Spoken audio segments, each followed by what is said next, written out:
Data अभिलेखों का संगठन और वर्गीकरण मूलभूत है, क्योंकि इसमें जानकारी को इस तरह व्यवस्थित करना शामिल है जो समझने योग्य और विश्लेषण के लिए उपयोगी हो। इस प्रक्रिया का पहला चरण जानकारी के स्रोत को समझना है, जो जनगणना या नमूनों से प्राप्त हो सकता है। जनगणना जनसंख्या की पूर्ण गणना होती है, जबकि नमूने प्रतिनिधि उपसमूह होते हैं जो व्यापक डेटा एकत्र किए बिना कुल जनसंख्या के बारे में निष्कर्ष निकालने की अनुमति देते हैं। इसके बाद जानकारी को श्रेणियों में वर्गीकृत करना आवश्यक है, जो इसके विश्लेषण को सुगम बनाती है, जिसमें डेटा का सारणीकरण शामिल है, अर्थात जानकारी को व्यवस्थित रूप से तालिकाओं में व्यवस्थित करना। सारणीकरण के अलावा डेटा का ग्राफिकल निरूपण महत्वपूर्ण है, क्योंकि यह पैटर्न और संबंधों को अधिक स्पष्ट और त्वरित रूप से देखने में सक्षम बनाता है। सबसे सामान्य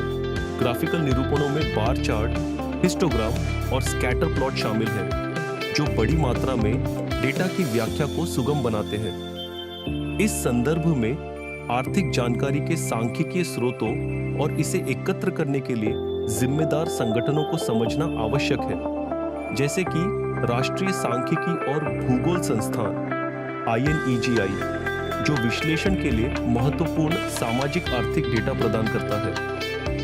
अंततः इन उपकरणों और अवधारणाओं को समझने से सांख्यिकी के छात्रों और पेशेवरों को डेटा को व्यवस्थित करने और प्रस्तुत करने के तरीकों को सही ढंग से लागू करने में मदद मिलती है, जिससे यह सुनिश्चित होता है कि निर्णय लेने और सामाजिक आर्थिक विश्लेषण में जानकारी का प्रभावी ढंग से उपयोग किया जाता है।